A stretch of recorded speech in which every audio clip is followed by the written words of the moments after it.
हाँ जी, आए हो तो चैनल को सब्सक्राइब करना मत भूलना और बेल आइकन दबा देना। चलिए वीडियो देखते हैं।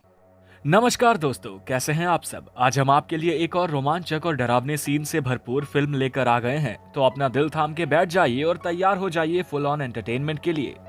Film a nightmare on Elm street की शुरुआत होती है एक रेस्टोरेंट के सीन से, जहां पर पूरे रेस्टोरेंट में सिर्फ एक लड़का डीन बैठा होता है। वो वहां काम करने वाली एक महिला नैन्सी से एक कप कॉफी लाने को कहता है, जिसे नैन्सी अनसुना करके आगे चली जाती है और गायब हो जाती है।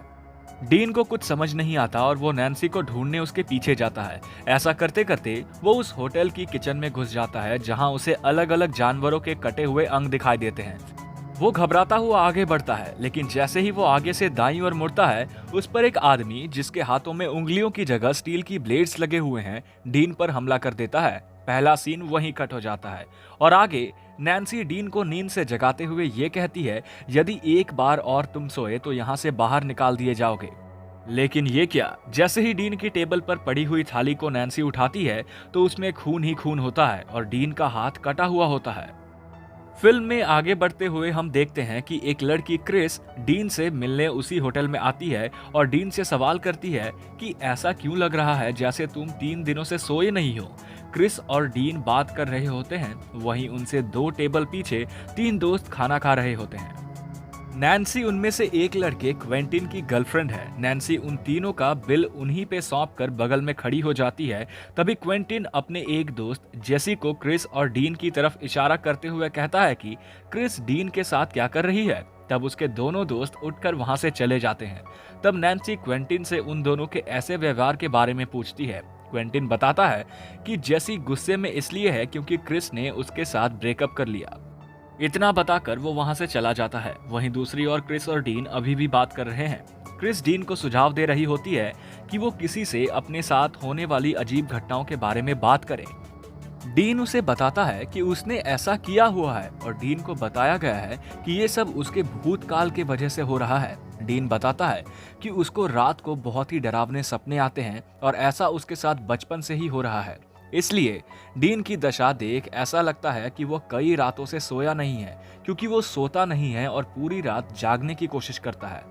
क्रिस उसे समझाती है कि ये सब सिर्फ सपना है, हकीकत नहीं है। लेकिन डीन क्रिस की बात काट कर कहता है कि ये खौफनाक सपने रियल हैं, जिस पर क्रिस उसे मना करती है। डीन गुस्से में आकर जोर से टेबल पर अपना हाथ मारकर कहता है कि ये सब रियल है। ऐसा करने की वजह से टेबल पर रखी कॉफी क्रिस के ऊपर गिर जाती है और अब क्रिस उसे साफ करने वॉशरूम चली जाती है। अब एक बार फिर डीन पूरे होटल में अकेला बैठा नजर आ रहा है और वो उसके टेबल पर रखे चाकू को घुमा रहा है।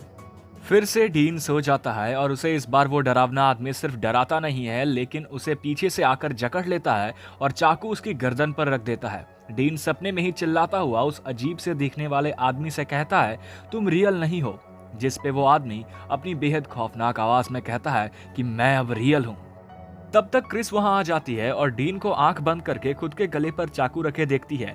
वो बहुत ही ज्यादा डर जाती है, लेकिन इससे पहले कि वो कुछ भी कर सके, डीन अपना गला खुद काट लेता है और उसकी मौत हो जाती है। भाई वाह, क्या शुरुआत थी। सीन चेंज होता है और अब डीन का अंतिम संस्कार किया जा रहा है।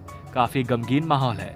एक फादर ईसाई समाज के अनुसार अंतिम प्रेयर बोल रहे होते हैं, लेकिन इसी बीच क्रिस को एक बच्ची नजर आती है जो कि डीन के कब्र पर फूल फेंक कर क्रिस को देखने लग जाती है। वो बच्ची सिर्फ और सिर्फ क्रिस को नजर आ रही होती है और उस बच्ची की छाती पर नाखूनों के घाव होते हैं। वो बच्ची और कोई नहीं बल्कि क्रिस का ही बचपन का रूप है। ये देखकर क्रिस बहुत ही ज्यादा घबरा जाती है और तभी अचानक एक हाथ आकर क्रिस के पैर को पकड़ लेता है। उसी वक्त क्रिस की माँ उसे झंझोर कर बोलती है, अब अंतिम क्रिया समाप्त हो चुकी है, चलो। क्रिस डीन की कब्र के पास लगी उसकी बचपन की कुछ फोटोज देखती है तो उनमें खुद को भी खड़ा पाती है। ये देखकर वो काफी अचंभित है, क्योंकि उसकी डीन से मुलाकात तो स्कूल में हुई थी। फिर सवाल ये था कि डीन की बचपन की फोटोज में क्रिस क्या कर रही थी और कैसे आई। क्रिस अपने एक्स बॉयफ्रेंड जेसी से बोलती है कि डीन के अंतिम शब्दों से ऐसा लग रहा था जैसे उसने खुद को नहीं मारा, किसी ने उसको मारने पर मजबूर किया हो, लेकिन वहां कोई नहीं था। जेसी उसकी बात नहीं सुनता, लेकिन तभी वहां नैन्सी आ जाती है और वो बोलती है कि मैं तुम्हारी बातों पर विश्वास करती हूँ, क्योंकि मैंने देखा है कि इतने में ही जेसी उसे रोक देता है और उसे जाने को कहता है क्योंकि क्रिस की हालत वैसे ही ठीक नहीं थी।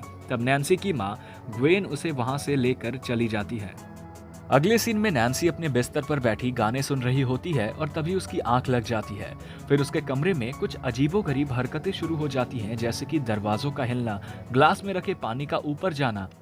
फिर उसे भी सपना आता है और सपने में दिखता है कि कोई उसकी दीवार से निकलकर उस पर हमला करने वाला है। तभी नैन्सी की नींद खुल जाती है और सीन चेंज हो जाता है। अब क्रिस को अपने घर पर अपनी बचपन की फोटोज देखते हुए दिखाते हैं। क्रिस अपनी माँ नोरा से सवाल करती है कि जब वो बहुत छोटी थी तब की फोटोज आखिर है कहाँ। तब उसकी माँ उससे कहती है कि उसे याद नहीं। क्रिस नोरा को डीन और उसकी बचपन की फोटो के बारे में बताती है। तब नोरा बात टालते हुए कहती है कि जब तुम 4 साल की थी तब किसे याद था कि तुम किसके साथ खेल रही हो और किसके साथ नहीं। ये सब छोड़ो और खाना खाने आ जाओ। फिल्म में आगे क्रिस गैराज के ऊपर बने एटिक में जाती है ताकि वो अपनी 4 साल वाली फोटो को ढूंढ सके। उसे अपनी एक फोटो मिल जाती है और उस फोटो के साथ वही फ्रॉक मिलती है जो सुबह उसने डीन के साथ देखी थी। लेकिन रोंगटे खड़े करने वाली बात तो ये थी कि उस फ्रॉक पे वही नाखूनों के निशान थे जो क्रिस ने सुबह देखे थे। क्रिस बहुत ज्यादा घबरा जाती है और उसी वक्त वहां की लाइट लुपझुप करने लगती है। क्रिस टॉर्च की रोशनी से देखने की कोशिश करती है और जैसे ही वहां थोड़े आगे बढ़ती है वो वैसे ही उस पर वही आदमी हमला कर देता है जिसने डीन पर हमला किया था। और वो क्रिस से कहता है कि रिमेंबर मी। क्रिस जोर जोर से चिल्लाने लगती है और तभी उसकी नींद खुल जाती है और नोरा उसके कमरे में भागी चली आती है। इसी के साथ सीन कट हो जाता है। अगली सुबह नैन्सी और क्वेंटिन को दिखाया जाता है, जहां क्वेंटिन नैन्सी से एक अजीब ड्राइंग के बारे में पूछता है। तब नैन्सी उस बात को टाल देती है। सीन चेंज होता है और क्रिस की हिस्ट्री की क्लास चल रही होती है। उसकी किताब में कई प्रकार के हथियार बने हुए हैं। वो पेज पलटती है और उसे वो स्टील के ब्लेड वाला हाथ दिखता है और वो एक बार फिर घबरा जाती है। वो खुद को उठाने की कोशिश करती है लेकिन असफल रहती है और फिर उसे अपने शिक्षक की जगह वो आदमी पढ़ाता हुआ दिखता है। वो क्रिस से कहता है कि तुम्हें क्लास में सोना नहीं चाहिए था। तुम बिल्कुल वैसे ही खूबसूरत हो जैसे पहले लगा करती थी। लेकिन तुम चिंता मत करो, मेरे ये ब्लेड तुम्हें दर्द नहीं पहुंचाएंगे, सिर्फ एक हल्की सी खरोच। इसी के साथ क्रिस जोर से चिल्ला पड़ती है और पूरी क्लास डर जाती है।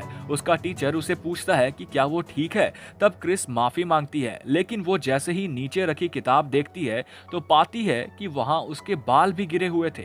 वो डर जाती है और जैसे ही क्लास खत्म होती है वो गाड़ी लेकर अपने घर की ओर रवाना हो जाती है, जो कि एल्म स्ट्रीट पर स्थित है।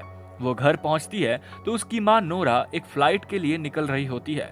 अब घर पर क्रिस के अलावा कोई नहीं है, लेकिन जेसी उसका साथ देने उसके घर आ जाता है। जेसी क्रिस से उसके अजीब बर्ताव के बारे में पूछता है।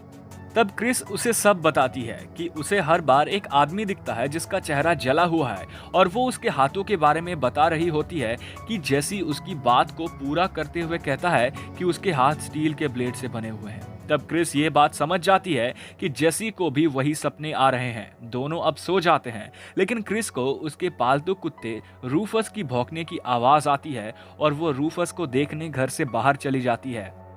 पर यह हकीकत नहीं, ये एक सपना था और वो घर के दरवाजे की ओर भागती है और जैसे ही वो अपने घर के अंदर घुसती है वो एक अलग ही दुनिया में पहुंच जाती है, जहां बच्चे छुपन छुपाई या हाइड एंड सी खेल रहे होते हैं और ये सब फ्रेडी नाम के शख्स से छिप रहे होते हैं। फ्रेडी और कोई नहीं, वही आदमी होता है। क्रिस की नींद खुलती है और अब वो अपना बिस्तर छोड़कर मुंह धोने जाती है और वापस आकर सो जाती है। लेकिन वो जैसे ही लेटती है वैसे ही वो देखती है कि उसके बगल में फ्रेडी लेटा हुआ है। क्रिस बहुत जोर से चिल्लाती है। जेसी उठ जाता है और क्रिस को उठाने की कोशिश करता है, लेकिन क्रिस नहीं उठती। क्रिस नींद में ही है और अब वो हवा में उड़ रही है। जैसे कि लाख कोशिशों के बाद भी क्रिस नहीं उठती और उसके शरीर पर आखिरकार नाखूनों के घातक निशान आ जाते हैं और क्रिस अब बेड पर गिर जाती है। हर जगह खून ही खून हो जाता है और क्रिस की मृत्यु हो जाती है। जेसी ये देखकर बहुत ही ज्यादा डर जाता है और घर से बाहर निकलकर उस घर से दूर भागता है और नैन्सी के घर जाकर इस सब के बारे में बता देता है। आस पड़ोस के लोग पुलिस को बुला लेते हैं और वो जेसी को क्रिस को मारने के जुर्म में गिरफ्तार करवा देते हैं। जेसी को जेल हो जाती है। अगली रात नैन्सी क्वेंटिन को फोन करके सब बताती है और अब क्वेंटिन को भी वही डरावने सपने आने लग जाते हैं। जेसी को जेल में भी सपने आने बंद नहीं होते। उसे दिखता है कि वो एक फैक्ट्री में है और उसे अपने दोस्तों के बचपन के रूप एक पिंजरे में कैद नजर आते हैं। जेसी फ्रेडी से बचकर भाग रहा होता है, लेकिन वो नींद से उठ नहीं पाता है और बेचारा मारा जाता है। फिल्म में आगे बढ़ते हुए क्वेंटिन और नैन्सी को उन सभी ड्रीम्स के बारे में बात करते हुए नजर आ रहे हैं। क्वेंटिन नैन्सी को समझाता है कि नींद की कमी के कारण कुछ लोगों को इंसोम्निया नाम की बीमारी हो जाती है, जिसमें इंसान को सपने दिखते हैं और उसे पता भी नहीं चलता, जिसके बाद इंसान कोमा में चला जाता है। अगले सीन में नैन्सी अपनी माँ ग्वेन से पूछती है कि क्या उसका उसके दोस्तों के साथ कोई संबंध है या फिर वो किसी फ्रेडी नाम के आदमी को जानते थे। तब ग्वेन उसे मना करके वहां से चली जाती है और अपने कमरे में जाकर किसी को फोन करके ये बताती है कि नैन्सी को सब कुछ याद आने लगा है। इसके बाद नैन्सी अपनी बाथटब में जाकर लेट जाती है और उसकी आंख लग जाती है। सपने में वो खुद को बैडहम स्कूल के प्रेमिसेस में पाती है। वो वहां बर्फ गिरते हुए देखती है और उसकी मुलाकात फ्रेडी से होती है, लेकिन चालाक नैन्सी अलार्म लगाकर सोती है। अलार्म के सही समय पर बजने के कारण नैन्सी की नींद खुल जाती है और वो उठते ही क्वेंटिन को फोन लगाती है। नैन्सी की घबराई हुई आवाज सुनकर क्वेंटिन दौड़ा दौड़ा वहां आ जाता है। वे दोनों अब बैडहम स्कूल की तलाश करते हैं और तब नैन्सी क्वेंटिन को एक तस्वीर दिखाती है जो उसने बाथटब में हुए हादसे के बाद बनाई थी। उस तस्वीर में बैडहम स्कूल की एक झलक दिख रही होती है। नैन्सी क्वेंटिन को बताती है कि शायद उसकी माँ उससे कुछ छुपा रही है, जिसके बाद वे दोनों ग्वेन के कमरे में छानबीन करते हैं और उन्हें एक तस्वीर मिलती है जिनमें नैन्सी, डीन, क्रिस, जेसी और क्वेंटिन सभी एक साथ एक ही फोटो में खड़े होते हैं। तभी ग्वेन उधर आ जाती है और नैन्सी के बेबाक सवालों से रूबरू होने पर वो सब सच बताती है। वो बताती है कि बचपन में वे सब एक ही प्री स्कूल में पढ़ते थे। वहाँ एक फ्रेड क्रूगर नाम का माली रहता था और सभी बच्चे के साथ खूब खेलता था, लेकिन कुछ दिनों बाद ही सभी बच्चे अजीब व्यवहार करने लगे थे और बताते थे कि फ्रेडी उन्हें किसी सीक्रेट केव में लेकर जाता था। बच्चों के पीठ पर अजीब निशान भी मिलने लगे थे।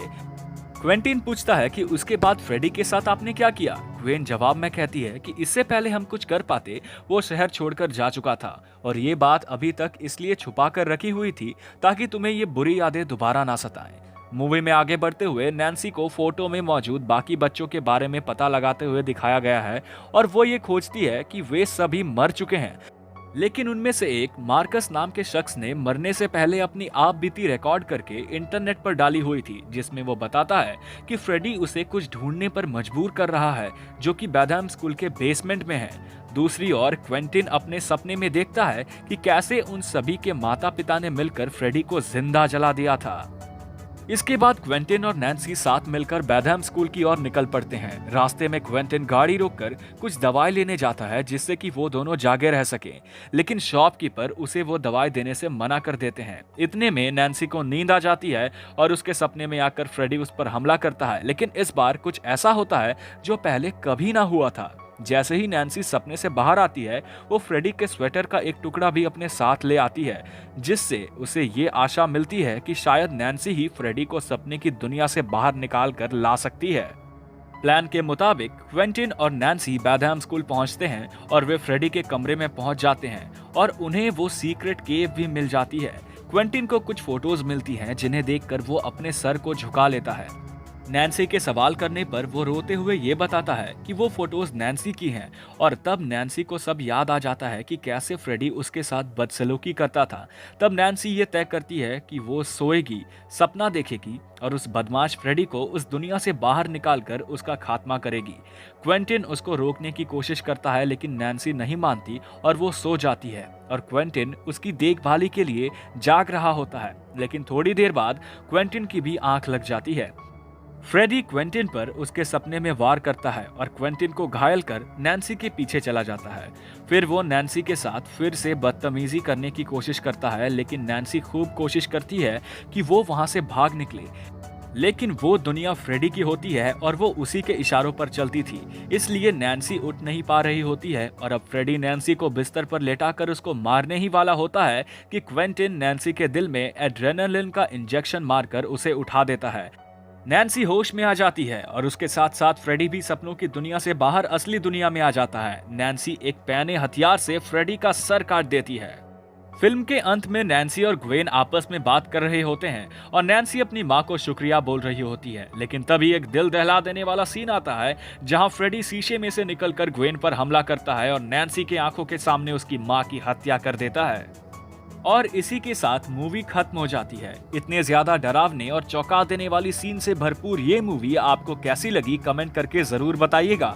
हम लौटेंगे फिर एक मजेदार मूवी के साथ, तब तक के लिए चैनल को सब्सक्राइब करें और बेल आइकन को दबा दें ताकि एक भी रोचक मूवी की कहानी आपसे मिस ना हो। नमस्कार।